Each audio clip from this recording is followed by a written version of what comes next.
a plan and a purpose for my life that's about more than just me. From grief to purpose. No, I am not my pain, and I'm telling you my journey of healing is gonna take me from grief to purpose. Turning my pain into purpose. From grief to purpose. Turning all my pain into purpose. From grief to purpose.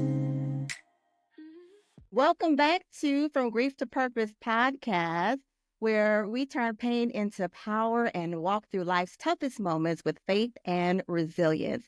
If you haven't subscribed yet, click that button and join our community. Let's dive in to another uplifting conversation. So joining me today is a man who's faced nothing but uphill battles at times in his life. A former member of a well-known gang, his journey led him to prison, where his transformation truly began. Now he's a chaplain, a life coach, and a motivational speaker. Please welcome Joey Vargas Zapata. Thank you for having me. Thank you for being here. I'm always honored, first of all, with the guests that I get. Your story is one that has been truly, it's just when I saw it, when I came across like your platform, I thought it was just like very transformational, very amazing, just what you were able to transition from. But so before we get started, can we just like talk or go into talking about before, the gang life, before prison life, and all the great things that you're doing now? Can we do give them a little bit of a backstory on just telling me about how you grew up, where you grew up, and just your life leading up to before gangs were even thought?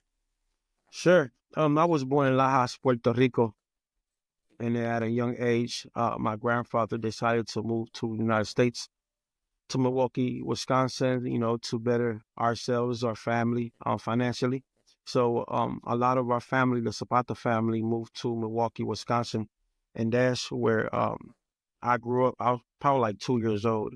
So I grew up in Milwaukee, Wisconsin. Growing up there, the environment was different. It was cold. It wasn't hot like Puerto Rico. So, my family got used to it and got, stable. My mother met my father in Milwaukee. They got together. And, my father, because he raised me. So, they raised us in church. We used to play with the instrument, play instruments. We was really involved in church and trying to teach us biblical teachings. But the only thing is that, the environment, if you move to a specific environment, that attracts and that brings either positive energy or negative energy, depending where you live in, especially as kids, being so young, you be curious to do certain things, or you see people in the corners. Why is that guy standing there for hours? And you figure, okay, he's selling drugs, and you got these gang members, So my parents try to move us from the east side of Milwaukee to the north side, and from the north side to the south side. And, I grew up in a home with both parents, and everything was good. It felt like a safe place. I'm the oldest from 6 siblings. And, Milwaukee is a place where there's a lot of negativity and a lot of gangs, and especially nowadays, it's gotten worse, especially with the youth. So, we was in church before my father started getting into, the alcoholism and the drugs. Everything was fine before that started. Okay. So what was your life then when you said your father was into like alcoholism and into drugs? How did that impact your life growing up as a young man? Well, growing up, especially in the neighborhoods, you'll be around kids and people who are involved in gang activity in the street life. And my parents didn't want me involved in that. But when I was in elementary, going to middle school, my father started consuming drugs and alcohol. They slowly stopped going to church. I don't know the real reason why behind that, but I'm sure that my father was going through some things like we all do. We all struggle. We all go through. We all fight our own demons. And I was so young at the time, but I was always observant. What my parents been through, especially being the oldest. And I'm guessing he was going through some kind of transition. That we just stopped going to church. Slowly but surely, he started consuming drugs and drinking alcohol. And once he started doing that, the enemy takes control in the way you think, the way you speak, how you react. He clogged your mindset. So he started acting different. So he started being abusive verbally and physically with us, especially with my mother. So me being the oldest, had to be some kind of like the protector. I had to protect my siblings. At this time, I had to protect my mother. Every time my father tried to put my hands on my mother while he was under the influence, because my father wasn't a bad person. It just once you start consuming drugs and alcohol, that's when the enemy start taking over, and that's what the enemy used to try to destroy our family. Okay, Mm, they stopped going to church, so I'm gonna use the dad to try to destroy the whole family. And that's mm, how it started. And then it got physical, it got worse, to the point that me and my father started throwing hands and fighting, and there was blood and it was back and forth. I mean, it got crazy. And me and my siblings went through a lot of childhood trauma. That's something a mm. lot of kids go through. That's something Yeah. big that people don't understand. You could be 40, 50 years old and still go through this childhood trauma, have Mhm. flashbacks, PTSD, anxiety, depression. That's what I was going through at a young Mm, age. So going to middle school, started hanging with gang members and people that friends from classmates that was in the streets, because I was now getting attached to the world out there, because I didn't want to be at home. mm, I don't want to go back home and deal with my father, throw hands with my father. What child wants to do that? mm. So, Yeah. there were times where 2, 3 in the morning, my siblings, they sleep, and I was always awake. It was always hard for me to go to sleep. And I used to just hear, things are breaking downstairs. We were sleeping, we was on the second floor. Yeah. So, there was times where I just walked to the stairs. I was really nosy. Me being old, I was always nosy, want to know what's going on. Is my mother okay? Do I have to protect my mother? If something happens to her, what am I going to do? So I usually always used to go to the stairs and just sit down nights after night, just watching it, listening, and seeing how my father, put hands on my mother, or my father used to break everything in the house, talking about smashing everything. And you so young, and you're like, what am I going to do? Mm, I'm like, God, I'm young, I'm not grown. I have to protect my siblings. There was time where they used to come and say, listen, Joey, man, daddy's doing this, or daddy's up there upstairs doing this, or he's living in a home, a broken home that turned from a safe place. yeah. It was difficult. Mm. It was very difficult. And that's how everything just started. So can we go back for just a minute? 'Cause I Mm-hmm. remember I shared with you before, Mm-hmm. with that Mm-hmm. that you say you was from Milwaukee, Wisconsin. I used to live in Milwaukee, and I remember, 'cause my father was in the military, but we moved back up to Milwaukee because he's Mm-hmm. predominantly there, in between there and Ohio. And when I told my friends, like, I'm moving back to Milwaukee, Wisconsin, they were Mm-hmm. like, Milwaukee. They didn't understand like what was there Mm-hmm. actually. The all immediately, they thought about like there's nothing out there, Mm-hmm. nobody's there. Cows, like, where are you going? Like, they thought, farmland. And I was like, no, like, Yeah, like Milwaukee is like a little, I used to always call it a little it Chicago, is. like certain Mm-hmm. parts of Milwaukee, Mm-hmm. it's real Mm-hmm. rough, It is.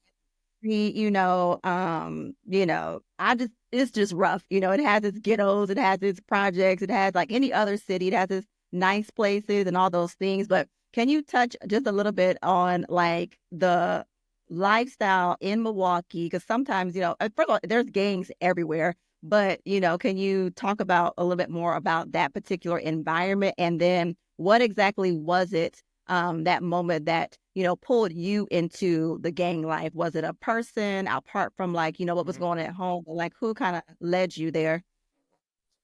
Milwaukee's a city like every other city. You got the good and the bad. Mhm. Everybody I talk to, I say I'm from Milwaukee. They say, "Are you from the cheese state?" Listen, Right. listen.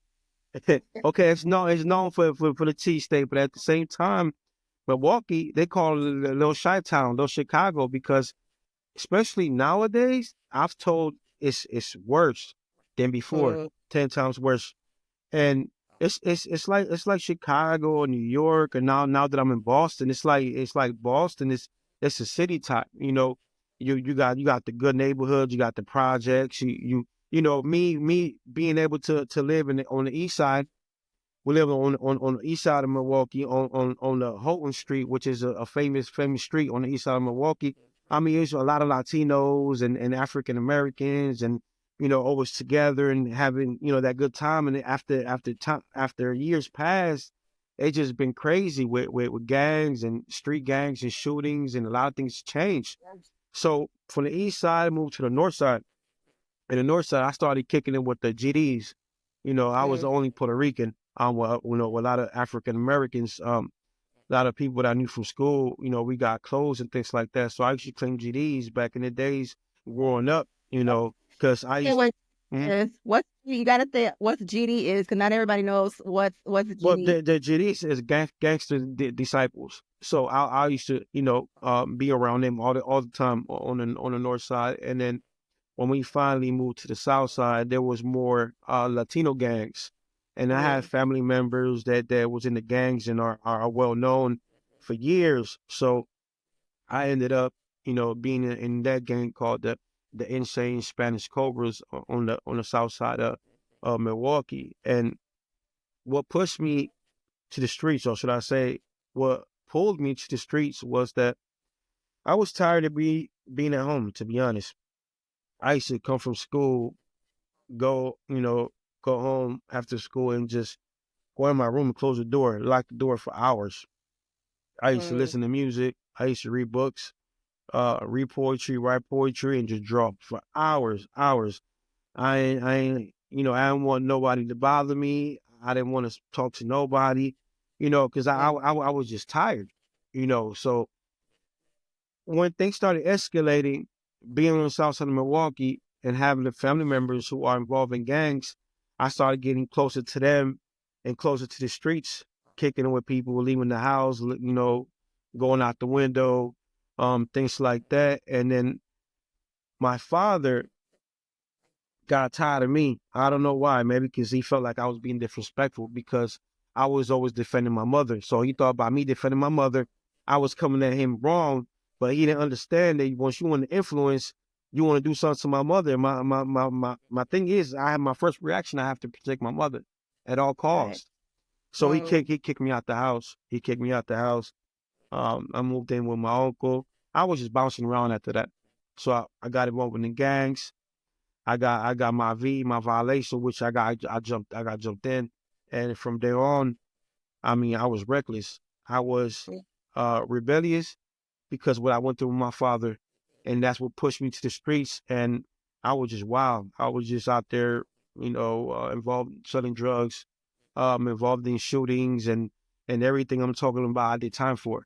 So I mhm. mean, that's when everything pushed me to go to the streets because he kicked me out. Yeah. So how long did you stay in the gang that you were in? Like, was it years, like months before we get into like well, we should say how long, and then what led you to go ahead and get to that, the last point where, okay, now you're in prison. What led up to that? Well, it's kind of like a crazy story because when he kicked me out, I started kicking it.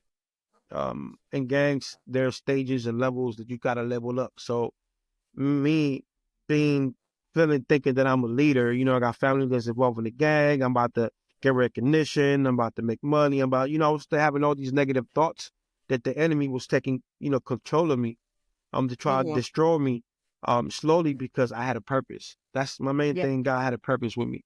My grandmother Hmm. always told me, people from church always told me, but I always been hard-headed. Since I was a child, God always told me, my family, that we got a purpose.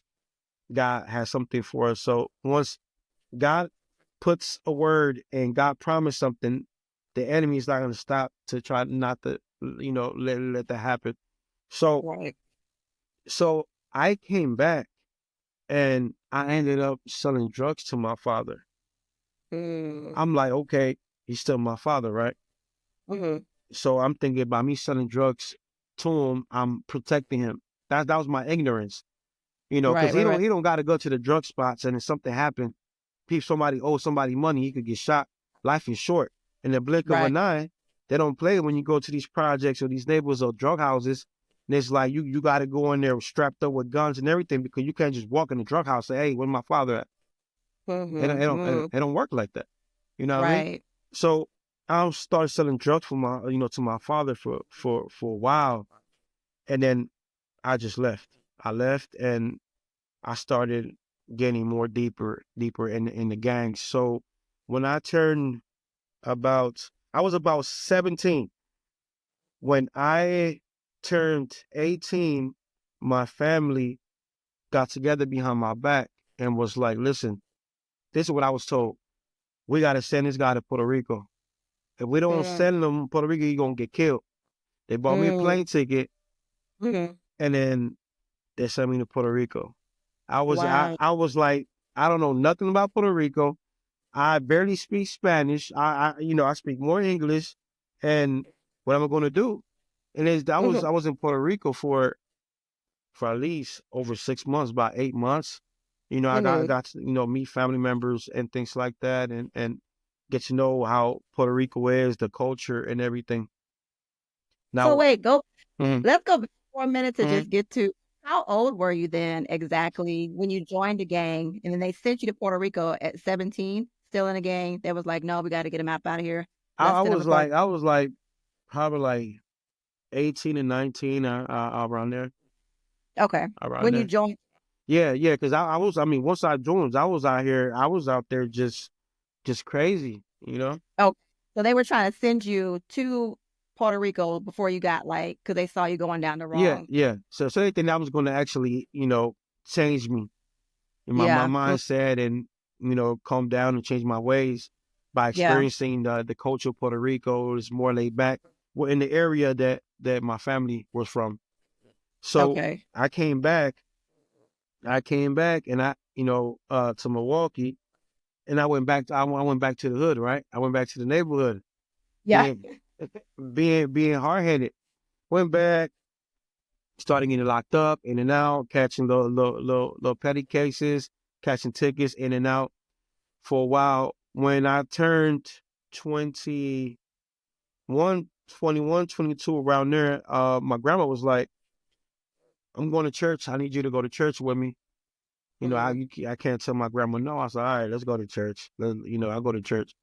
We went to church on Sunday, and at the end of the service, she was like, "I want you to come with me." She grabbed my hand. "I want them to pray for you." I went up Mm. there. Now there was these people from Chicago that was visiting and they was preaching, and one of the ladies that, which I don't know, put her hand on me, started praying for me. She started telling me things that nobody knew but me. I started breaking Mm. down. That's when I first felt the presence of God. And she started Mm. telling me, think God's going to use you. You're going to be an evangelist, a preacher. I'm like, what? A preacher? I'm like, this lady crazy. That's how I was thinking at that time. I'm going to Right. be, I'm going to be a preacher. And then like, why would God want me with everything that I've been through? Mm. So from there on, I accepted God. Now I Mm. accepted God. I was in church for about 4, maybe 5 years. Mhm. Now, when I was in church, and that year, God started using me. Mhm. Now, by the end of that year, I started traveling and preaching. Mm. Now, all this time though, before up to then, grandma is like, "Let's go to church." Are Right. you still in a game at this point, or you had? So because when I accepted God, I said God and started going to church. Mhm. I spoke to um one of the old heads from they had it for Wisconsin, and I had Mhm. to sit down with him and like, look, give him the spill, like this is what's going on. And since they call it putting in work, being in the streets and involved in the gang activity and things, street activity, things like that, they call it putting in work. And he was like, well, you was out here reckless and you was doing a lot of crazy stuff for us and blah, blah, blah. He said, look, this is what I'm gonna do. I'm gonna give you a pass, but if you leave church if you once you out of church, you're automatically active again. Wow. Okay. So I'm Mm. thinking, I don't know, I'm thinking, okay, I first time I felt the presence of God and how God was using me, how God touched me. I'm like, I'm like, okay, I don't think I'm going back, right? Yeah. Yeah. So once I was traveling, I was in church for these years. I met my wife in Boston because I used to come to Mhm. Boston and preach and come back and forth, and then that's how I met my wife. We got married and everything, and then when me and my wife we went through something in church. You know, Mhm. some people did something to us in church. We was going through a storm at the time, and it was crazy. It was rough. So little by little, we stopped going to church because we was hurt. And my fault was that instead of having my eyes on God, my vision on God at that time, because we was hurt, I had it on man. Mm. God didn't do nothing to me. But at that Right. time, I was looking and facing what these people did to me and my wife, and then we were rebelled and I don't want to go to church or whatever. So that's when in a couple of years, that's when we left church. Mhm. Now, once everybody found out I left church, you get that, you get that knock, right? Mm. And it's like, okay. And then it's like, okay, that's the guys out there. Mm. I'm Wow. I'm out of church now, but I forgot about that, right? I Yeah. forgot about Yeah. that. Once I'm automatically back to my like Mhm. this in an instant. I'm Mm. like, So I don't know. Let's go back a little bit. How did okay, they find out of church? Like, because were they? because I was already known. Like the streets knew me. A lot of people knew me, and then Milwaukee's small. I Mm-hmm. mean, you could do something on the south side, somewhere on the north side, they're gonna hear about it. Wow. Milwaukee's small, so it's like they found out. I started. I ended up talking to him. I mean, we was cool. It was good, but it was like my wife knew what time it was, and I was like, man. Because Mm. then I'm married. I got my son. Yeah. He's a baby, and it's like, oh, man. So I went back to the streets. Me and my family was selling drugs and the gangs, and I didn't know that for years that the state and the feds was watching us to try to bring a case. Mm. So we was out there for a while, just crazy in these streets, and then that's when I caught the state case and the federal case, and I actually caught them back to back. Oh wow. Wow. Yeah, I Wow. caught the state case. I was fighting that case for like a year. When I went in, they had me almost locked up for a year. They bailed me out finally, and then I was fighting my case. And once I bailed out, the feds got me like on the second day. Mm. So with Yeah. the state case, how you got caught up? Was it just like you were just back to like gang activity? Was it like you got wrong place, wrong time, or like how did they? So it was a shooting. It was a shooting, and it was a shooting case, and then nobody was hurt. But they found I got stopped one time, and they found a casing, a shell Mm-hmm. inside of the vehicle in between the seats. And with Mm-hmm. that casing, that's how they was able to charge me for the state case. And then the feds came, got me. I was in there trying to find my case, and then I bailed out. So I was fighting, both cases while I was out, still doing what I was doing. Okay. Wow. So now they got you, they Hmm. charged you. Now at this point you're just married or are you married with kids Yeah, or yeah. I'm married with kids. Yeah, okay. yeah. So what takes place? Like what goes down? What do you tell your wife? Like how does Mm. she about It's there's really no words, right? Because it's like once you involve in the streets, you do the crime, you gotta do the time, and that's mm-hmm. what I told her, which I was wrong at that time. But doing drugs and popping pills and out here just being reckless, my mindset was different. You Yeah. involved in gangs, you have to live a certain lifestyle. And once you're known and everybody know your name and your family history, they're like, well, you can't change up. You have to be who you are. You gotta stand on your 10 toes. Keep like, listen, I'm gonna do my time. And she was like, listen, I'm here. She was there for me. You know, Mm. I did 5 years and foreign papers, and they ran. I was blessed because this is my first case, and I caught two of them back to back. So I got blessed because the first state judge was lenient. So what the federal judge was like, the federal was I'm gonna give you 5 in, 4 out, but at the same time, they ran it because the state was like, we're gonna run it concurrent. So the fed was like, well, we're gonna run it concurrent with the state. So they ran it together. If not, it would Mhm. have been I would have did like 3 years plus the other years in prison with the feds would have it would have been more. But she stood there though. She was there, thank God. Yeah. Yeah. Good woman. Got a good Yeah, but woman. it's you know now I'm being in out here in the world how free it's still it, it reminds you like, man, you put through all of this. And Mhm. my kids grew up. So it's like still things that I have to deal with for the rest of my life. I could buy my kids everything they want, try to cover for that time, but it doesn't. It Yeah, that doesn't. time you And I tried it, yeah, but yeah, but at least you're here, yeah, that's the amen. thing. Hmm. At least you're here and alive, not many people can say that, period. So now Hmm. let's go into, like, you go and, the charge is what it is. You're going to prison. Like, at what age were you? And then, like, take me from there. Like, what happens? Like, you serve 5 years, and what's going on within that 5 year time? So when I got sentenced, I believe it was around 2012, around there.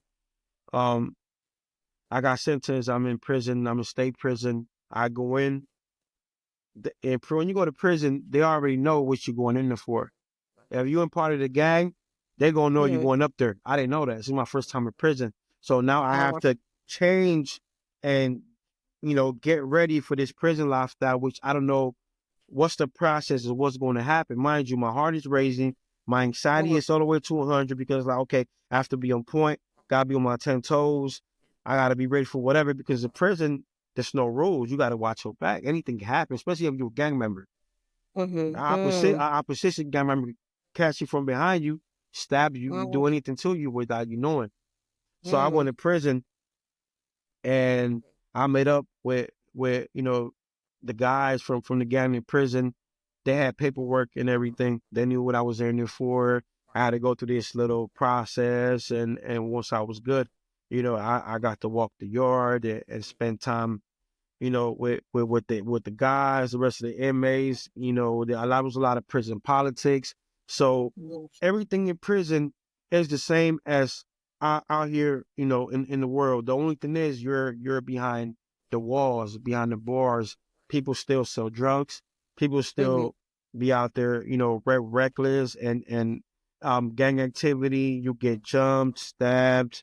I mean, it's even worse because you can't go nowhere. You're stuck in there, so you have to be on survival mode. If you're not on survival mode and you're not always paying attention and being observant to what's going on, you get caught yeah, slipping, it's over with. It only takes one time get caught slipping, and if you get caught slipping one time, everybody gonna try to do things to you because they're like, okay, we did this to him. He didn't do nothing. We caught him slipping. He got jumped, and so it's prison politics. So I had to get with the program, and the lifestyle was way different. It was all about respect. You had to know how to conduct yourself. You can't be talking crazy to nobody. You can't be disrespectful. They got people, shot callers who run the prison. So you got different units and it's like shot callers. You got the chief enforcer, the person who enforces the rules, and then it's a lot of stuff that goes on in prison. So yeah, yeah. yeah. Mm. So when I can only imagine, like, just even having to be. I mean, I get it. People are in prison for a reason. Some, for crimes that they committed, and some are, in there for they didn't commit any crime, just wrongfully charged. But I can only imagine just having to be like on survival mode 24/7, basically, like what that does to you mentally. Mm-hmm. And in that transition period, even I'm sure after coming out of prison, like, you're probably still on survival mode at some point, like you said, Mm-hmm. PTSD Mm-hmm. and flashbacks, stuff like that. Wow. So within prison, then, like you, because you have a powerful story, where did like transformation take place for you? I know you're a man of God. Like, how did you transition there, to that relationship with God? What happened? Well, it started when one of the guys that had it for us in prison, he was getting released. He was already doing some years. He got released, so he was the shot caller for that prison. Now, when he got released, he gave his position to his cellmate. Mm-hmm. He got released. This guy took over. He thought he was John Gotti. He started sending hits out on people. So whatever you do in prison, it'll backfire to the whole group, to the whole gang. So Mm-hmm. if I start issues with a different gang member, that's going to bring repercussions to us, and then it might go up. When I say might go up in prison, is you'll have the Latin folks gang with the peoples, which will be the Vice Lords, the Bloods, and you got the GDs, you got the Spanish Cobras, you got all these different gangs. Start a war because of one person, and that's what Mm-hmm. the shot callers in prison try to avoid. One little Mm. thing could cause war in prison when it comes to the gangs. Wow. So since he was putting hits on people and being just wild, they took all of us and a lot of group of people under investigation. So they just police came, the white shirts came, the sergeants that came, and they just grabbed all of us and they threw us in solitary confinement. Mm. So you were only supposed to be in solitary confinement for so long, and then they'll extend it a little bit, and then they'll release you. Mm-hmm. So I was able to speak to the guy who had it, who took Mm-hmm. over, who was doing all these crazy decisions. I was able to speak to him in solitary confinement, and I told him, listen, what you did was wrong, and you know that there's consequences for everything that we do. So he got stripped of his position. I took over. Now, a Mm-hmm. lot of them people got sent to a different prison for Mm-hmm. being involved because you got people who told, people who wrote statements. So if they got enough proof to send people to kick them out, send them to a different prison, they'll do it. So the rest of us got put back in population, back to the unit, and the rest of them, they Mm-hmm. got sent off. So I took over. So I had it. So that being said, At this point, you're out of solitary confinement. yeah, back in population. So I started running it for a gang, being one of the shot callers in the prison. So by doing that, I had to be involved in fights and altercation. I had to mediate. I had something happen with one of the guys. I have to be involved. You have to sit down with the other shot callers, sit down, have some type of agreement. So, Mm-hmm. okay, this happened. Okay, let them fight in the showers. Nobody jumps in. If you can imagine, everybody sitting in the day room and the guards are right there at the front desk. We have Mm-hmm. to try to make it seem that everything is cool, but Mm-hmm. you got on this side, you got our gangs with the GDs, and then on the other side you got the vice lords with the opposite with the other gangs. And Mm-hmm. then one of the guys go to the showers, one of them go to the shower, they fighting. Now, Mm-hmm. if one of them run into the showers, it's about to blow up. Because he's Wow. going to jump in. So we all going to jump. It's going to get crazy. So I mean, Wow. it was like that. It was 24/7 every day. Had to deal with negativity. You know, like I say, So it's a full community, like a full system, like that's like in a system of itself, right? Like, oh yeah, so, because in certain prisons, a lot of the sergeants and a lot of the lot of the guards let the prisoners, the inmates, um deal with themselves because they mm, feel that is way easier for them. oh wow. Because if they Mm, intervene, it could be mm-hmm. worse, and they don't want that. Mm, So they'll be like, you know what? Let them deal with their own. Whatever happens, we deal with the consequences. We deal with the wow. mess, and we clean it up. So Wow. I was involved in a lot of things in prison. So we were back in the solitary confinement. So we back Mm, solitary confinement. We was in and out. I was in solitary confinement more than 4 times, and I did more than 6 months. So in solitary confinement, how Mhm. long does each stay? Like, is it like a certain amount of time Well, depending on what you did? yeah, depending what you did, but I mean, like I say, in prison, unfortunately, a lot of prison are corrupted, so they do what they want. Yeah, yeah, yeah. Um, So what was that like solitary confinement? What was that experience like for you? Like for people that don't know, because I don't know, yeah. what like So, I can so imagine. you be in a small room where you got a toilet in the sink, you can barely walk, you have no mattress, you're sleeping on concrete. They Mm-hmm. gave you Oh, a little sheet, which this little sheet don't it's not even really thick. It gets cold in there. mm, You get to leave 1 hour for a rec, which is not even a rec. You get to walk around, inside of the four walls in a yeah. little spot out the cell, which, so for an hour you come back in, you're in there. So 23 hours a day, you in this cell, cold, concrete walls to yourself with a Bible. Mm, So they give you a Bible. Yeah. So you'll get phone calls if they let you on certain Mm-hmm. days, if they feel like it. Mm, You see the chaplain whenever you can see him. mm, This is a time that I always said I feel as God took me from the streets and put me in prison because He wanted to speak to me because I have a calling, and I always kept ignoring the voice of God.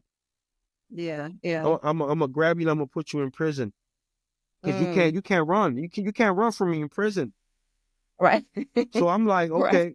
So he was still trying to work with me in prison. I kept ignoring the voice of God. I kept ignoring my calling. Now, in solitary confinement, all you could do is speak to yourself or you speak to God. Mm, You can't do nothing else. 23 right. hours a day, you in there like a crazy man talking to yourself.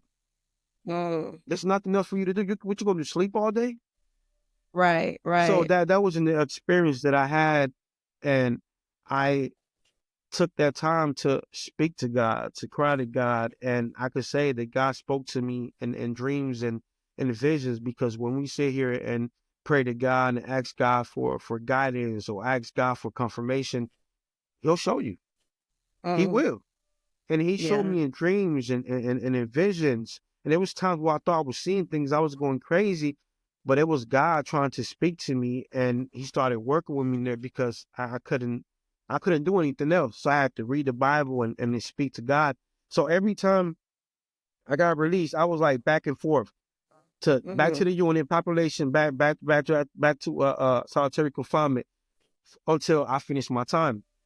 Yeah, So yeah. from there, I went to the feds. Now with the feds, I didn't really have no time left because Mm, the time ran together. So I only had a okay. couple of months. Okay. So we got in this situation, and the feds as well, because I was hard headed. I was always really hard headed. Thought I knew everything, and the feds Mm, is different because in the feds you can't walk by yourself in the yard or wherever you at. You got to walk in twos, right? Because if something okay. happens, you got one of the guys gonna have your back. Because Mm-hmm. they everybody got a shank in prison. Everybody got a way to defend himself, right? Mm, And it's crazier because the guards really don't do anything in the feds. mm, You on your mm, own. yeah. So Mm, I left one time to go do something, and I went somewhere that was close to the rec room, and one of the opposition seen me and caught slipping. They called me, mm, jumped me. I was supposed to get stabbed, but I mm, didn't. So I don't know mm, what caused it for not to happen. But then I'm mm. like, I can't forget about God, right?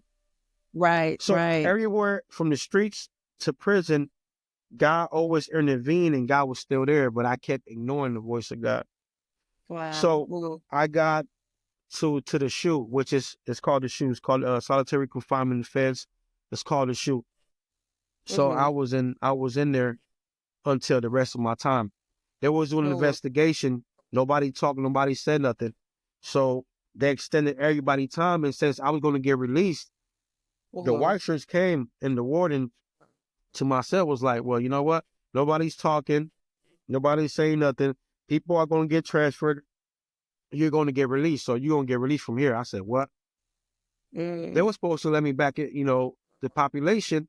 And since mm. I didn't want to say nothing, nobody wanted to talk. What they let me do all my time that I had left in solitary confinement. And from there, I got released. And I went, man, listen, I can't really, put into words what I went through. I mean, I laughed, I cried. I mean, I went crazy.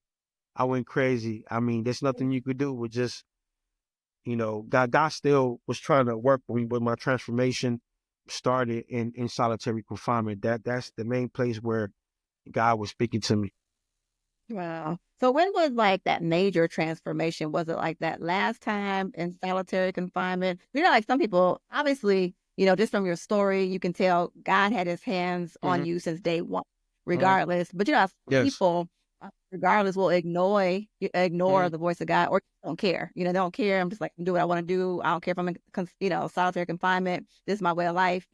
I like it. I love it. Whatever. Like, what was that for you that was just like, I'm done. Like, I just want to, I'm It gonna was follow it God. was it was the last time. It was the last time, in the feds, because my time was going to be over finally, and I was on solitary confinement. Like, I mean, now there in the feds, you have a cellie. I had a Okay. cellie.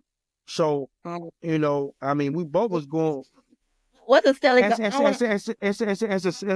a cellmate, as another inmate. There's there with you, which he was Muslim. So, I learned, I was learning how to speak Arabic. It's like, my cellie he was Muslim, so we talked, it was a crazy experience, that we both was going through, but that was the last time when I said, I can't do this anymore. My Mm, body is tired. My mind is tired.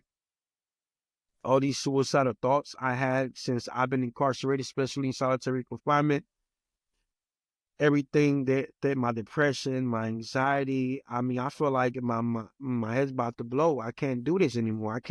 I have a family out there. Before I got released, I found out that one of my cousins committed suicide and she killed herself. Um, mm, so family dying while you in solitary confinement. I mean, it was crazy. And then when you in solitary confinement, it's like a hallway, and you got all these little doors.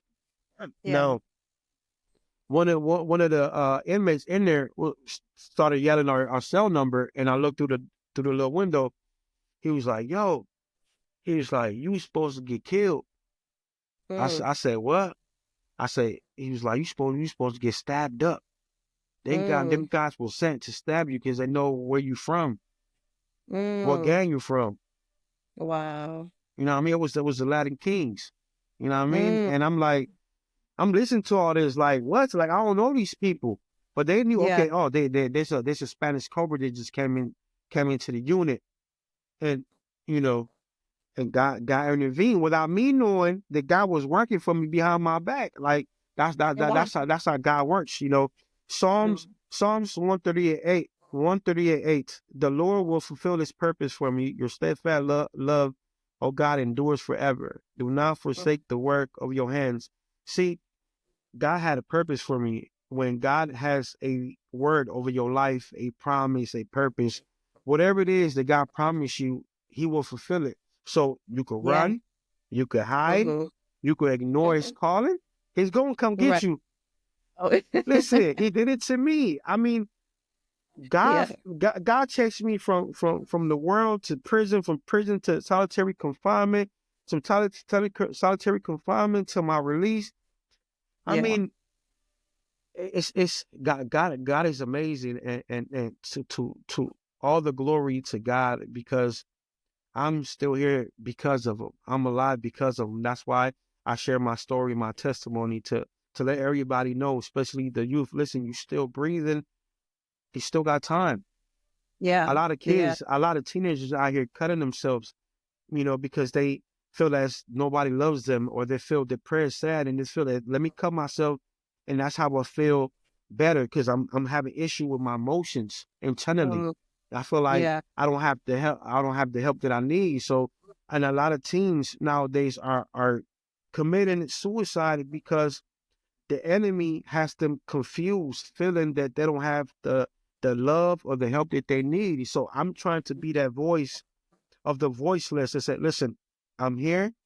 I'm here to listen. I'm here to Yeah. speak to you. I'm here to motivate you, to empower you, uplift you. I've been through all of this. I use my life experiences to let people know, listen, I'm here. If he did it with me, he could do it with you. Yeah. You know Yeah, what for I mean? sure. So there was a kid, he was like about 18, 19 years old.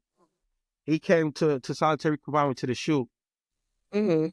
He got a lot of years. He was young, the first time in prison. He's yelling. He's going, wow. He's yelling, I don't want to be in prison. I can't take this. I don't know what I'm gonna do.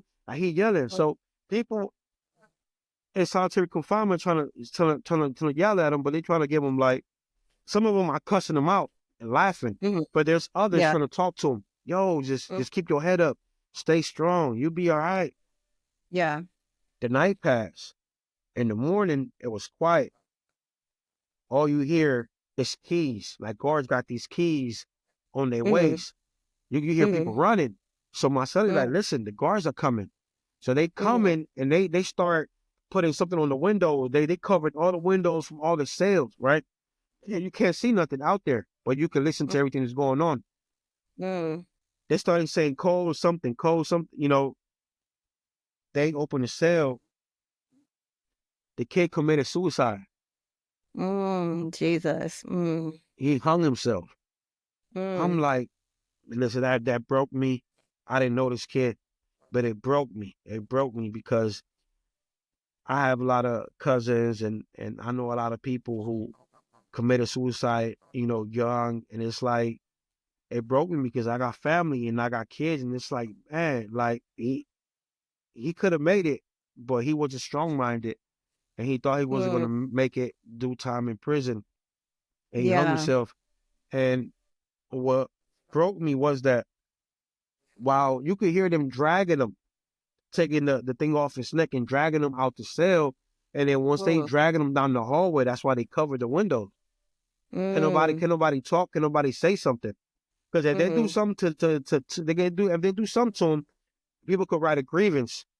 Right? We're, Mm. we're gonna write a complaints to this guard doing this or whatever, and their family can sue. Now, Wow. they lie to the family. See, they'll call the family. The family, I heard the family called in and everything, and they made a story up. Mm. They dragged them down the hallway, laughing at the kid, Wow. Mm. call them idiots, all types of names.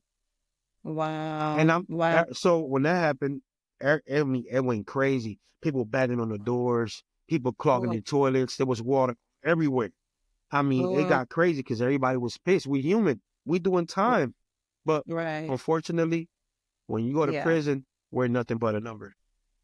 That's a whole conversation to have, especially I'm sure you do that um in your work now as encourage the youth. Like it's different versus out here in the streets. Now you in prison, it's a different lifestyle.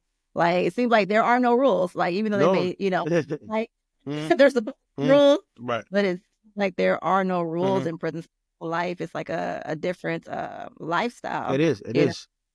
It is. so wow. I know like just in the transition of your life, so from, gangs to prison and now like you're doing so much more to help the community. Can you talk about that? Like what transitioned you? Like how did you Mhm, become, a chaplain? Did you know that's what you were always supposed to have been and that's what you were running from? mhm, Or, into motivational speaking and life coaching and, encouraging what was that mhm. process for you like?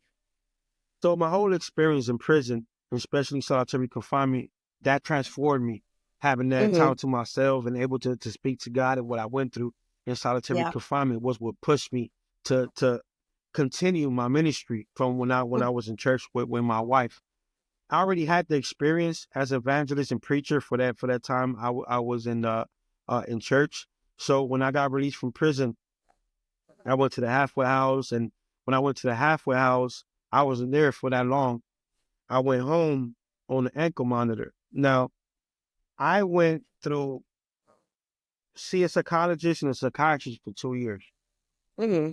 I mean, my state of mind was not right, especially doing all that time in solitary confinement. I thought I was Mm-hmm. going to seek and find help. I didn't. I didn't get the help that I was looking for Mm-hmm. because what I needed was God, Yeah. Yeah. and that Mm. was that was the center of everything.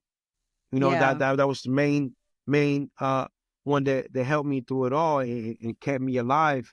So I started working with the community, speaking with certain people. That's how I started moving around and talking to kids and teenagers at the parks and everywhere where I seen teens. That's where I went, Mm. and I started, stepping up and getting my life together and my family, and to continue what I left off when I was in church Yeah. with my wife for my ministry, and went through the process to be a chaplain, um, doing the public speaking, working with the youth mentoring, because Mm-hmm. you can't imagine the conversations I had with these kids, 17, Mm. 16-year old, even 15. The things that Yeah. tell you, you sit down and sit there, you're just like, listen, I was gonna kill myself the other night. And then Mm. like, what? Mm. It's like you too young, and then they break down and tell you why. You say, wow, Mm. if parents only knew the importance of spending quality time with the kids, like if Yeah. they only knew how much that means, Yeah. everything would change. Everything would Mm. change. Just take Mm. time to sit down it could listen, take 10 minutes to sit down with the kids and just the whole 10 minutes, don't say nothing, don't judge, Mm-hmm. don't come at them crazy. Listen, and I'm telling you, you'll see the change in the kids' emotions, how they act, their character, because they just need somebody to listen. And Yeah. that's when it started, and that's why I picked everything up. Mm. Wow. They're going, I mean, because they're going through a lot, kids Mm-hmm. these days. As the years go by, things just get worse and worse in life. So Mm-hmm. you already know went through a whole lot. So that's so true. Parents got to listen, and thank God. And then, for those teens, because not everybody has parents, hopefully they have somebody to turn to. Mm-hmm. But thankful, number one, before I move on to the next question for this conversation. But I definitely see how like where God's hands were Mm-hmm. in your life. And sometimes as you're coming up as a teen, you don't think about like, Right. well, this is God, or, Right. like time you had said, your family was trying to get you to Puerto Rico, was trying to get you to a better, life. I felt like that was God's hand. Like, Yeah. let me Amen. try Amen. Amen. get his attention. And then you was like your grandmother, let's go to church. And you said, I'm not going to go to my grandma, so you went to church, and then even like the whole, that I have heard, that's what I've heard. I haven't been in a game. I've been in my younger years, went through that whole, you go through your teenage transition, people Mm-hmm. try you, they ask. But when the leader, I think you said of the gang was like, I'm going to give you a pass. Mm-hmm. And if Mm-hmm. you Mm-hmm. leave church, you'll be Mm-hmm. back. Like Mm-hmm. I've heard that sometimes you have to Mm-hmm. fight your way out of gangs, and like there It, is it's no, pass. it, Like it what? it's crazy because that's how you know that God was there. That's how you know that Yeah, God intervened, because the last time when I did my time and I got out, I was released. Now I'm still in contact yeah. with gang members, but Mhm. everything is different now. I'm the Mm, chaplain now. yeah. I'm in church Mm, now. I'm the public mm, speaker. I'm the mentor. So now our conversations are not the same. yeah. We talk. Yeah. Listen, bro. I'm gonna bring God in the conversation, and they know that, But I don't do it like a lot of people do. Mhm. I don't go by it the religious way. They Mhm. go, they want Mhm. to feed Jesus down their throat. No, no. Listen, I'll speak Right. to them, and it's like, cause I have the experience, so I know how to go by it and Mhm. speak to them. So yeah, and Yeah. they even said it. They said, listen, there's a guy that been in prison for 20 some years, and he been out here. He got released. He been out here for a couple of years, two, maybe 3 years, and we in contact. And he told me, he said, listen, bro, he said, I'm proud of you. He Mm, said, listen, you don't come back. We trying to better ourselves. You good. Don't worry about nothing. He said, I'm mm. proud of what you're doing right now. Because with Wow. what you're doing right now, God knows what he's doing. Because now you're able to talk to the guys and everybody else and listen, I'm a Mhm. testimony. I'm a Yeah. proof. I'm a proof testament that God do work and he do restore. He do transform and heal wounds. It takes Yeah, time, but he'll make it happen. absolutely. That's you know how they say, I think you said it before earlier too. Like when you have a calling on your life, there is nothing you can do about it. You can run and run, but Amen. really, like, who are you running from? Like for real, like you trying to run from God. Right, right, yeah, yeah. See, all. So wow. Because I was definitely gonna ask, like, are you doing like do you do prison ministry also? Are you going back into the prisons or is it just the youth and gang members that you're really trying to focus on So where you feel you're it's basically a little bit of everything.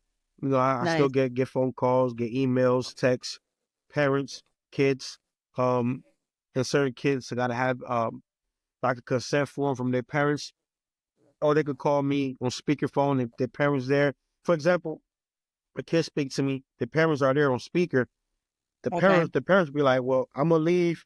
Give you guys about 15 minutes, 30 minutes. I'm gonna leave. Y'all talk." Because a lot of times these kids want to express themselves, but they don't do it in front of their parents because That's true. they feel like if I say this in front of mom or dad, they're gonna judge me. Yeah. But certain parents be like, "Go ahead. I'll be back in 30 minutes, whatever." They're able to Mhm. express themselves because I don't judge. No Yeah, judgment. Listen, that's important. I've been Hmm. through a lot with my father. Thank God me and my father are good now because my Yeah. father always been a good person. He provided for us. But when you're Mhm. under the influence, you a whole different person. That's when the Yeah. enemy takes control.